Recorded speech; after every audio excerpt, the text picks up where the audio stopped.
Les paraboles racontées aux enfants. Les histoires de Jésus, Patricia St. John. 12e parabole. Le voyageur affamé. Pourquoi Jésus ne répond-il pas toujours tout de suite à mes prières? Il était minuit et un homme dormait paisiblement. Soudain, quelqu'un frappa très fort à sa porte. L'homme se réveilla et courut à la fenêtre. Dans la rue se trouvait l'un de ses amis qui vivait loin d'ici. « Cher ami !» s'écria l'homme, et il se précipita pour le faire entrer. « Assieds-toi et je vais te donner à dîner. »« Merci, répondit son ami. J'ai une très longue route à faire et en fait, je suis très fatigué et j'ai faim. Je savais bien que tu m'accueillerais. » L'homme se rendit à la cuisine. Imaginez son désarroi lorsqu'il vit qu'il n'y avait rien à manger, pas même un petit crouton de pain. « Attends un instant, dit-il. » Il se glissa dehors, dans la rue noire, et courut vers la maison de son voisin.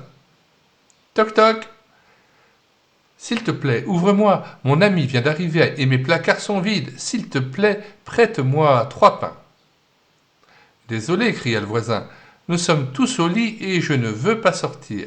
Laisse-nous tranquilles. »« Toc toc toc !»« Je t'en prie, prête-moi 3 pains. »« Va-t'en !»« Toc toc toc !»« Juste 3 pains, mon ami a tellement faim. » Toc toc toc. Écoute, je ne vais pas en supporter davantage. Toc toc toc. Le voisin bondit hors de son lit. Tous les enfants se réveillèrent. Ils entendirent leur père se précipiter dans la cuisine et ouvrir bruyamment la porte. Voici, prenez tout ce que vous voulez, cria-t-il, et partez. Même un voisin paresseux et égoïste donnera à un homme ce qu'il veut si ce dernier frappe suffisamment longtemps à sa porte. Alors, que dire de notre Père céleste qui nous aime et prend soin de nous? Nous ne savons pas pourquoi Dieu ne répond pas toujours à nos prières tout de suite. Parfois, il nous enseigne quelque chose en nous faisant attendre. Nous savons aussi qu'il veut que nous continuions à lui demander ce dont nous avons besoin. Voici comment Jésus termine son histoire. Demandez et il vous sera donné, cherchez et vous trouverez, frappez et il vous sera ouvert. Pour terminer ce passage, nous lirons 2 extraits de l'Épître aux Hébreux, Hébreux 4, 15 à 16.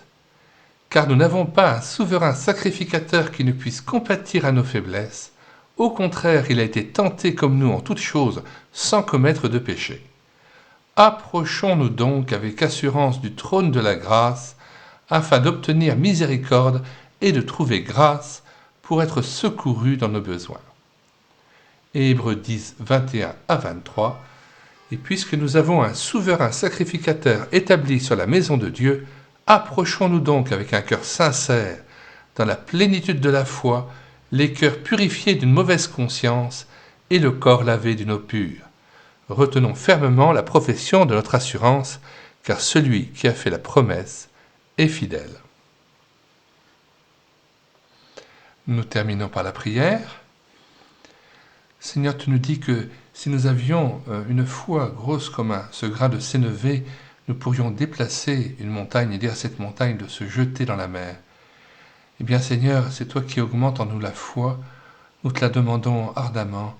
Nous voulons aussi te glorifier par la foi et confesser combien tu es un Père aimant qui est à l'écoute de tes enfants qui crient à lui avec sincérité. Seigneur, merci encore pour ta délicatesse, pour ta tendresse de Père et pour ces exaucements de prière sans nombre que tu as déjà accordés dans nos vies. Nous te remercions de ce que nous pouvons nous approcher du trône de la grâce afin d'obtenir miséricorde et de trouver grâce en vue d'un secours opportun. Seigneur, veuille bénir aussi mes auditeurs et mes auditrices et fais en sorte qu'ils soient bénis richement dans la révélation de ta parole. Apprends-nous ensemble à persévérer dans la vie chrétienne, dans les prières, dans l'intercession. Fais de nous aussi des veilleurs et des intercesseurs. Amen. Donc, comme à l'ordinaire, nous signalons pour ceux qui n'ont pas vu les autres capsules audio que nous avons mis la table des matières de cet ouvrage ainsi que le lien de téléchargement gratuit de cet album de Patricia St. John dans les commentaires de cette vidéo. Le téléchargement se fera à partir du site internet médiathèquechrétienne.fr, site destiné à la réédition numérique des ouvrages chrétiens épuisés et non réédités.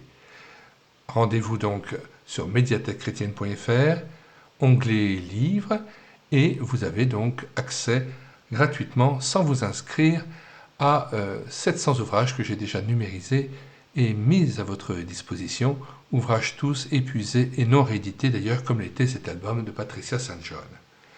Nous vous disons au revoir et à bientôt.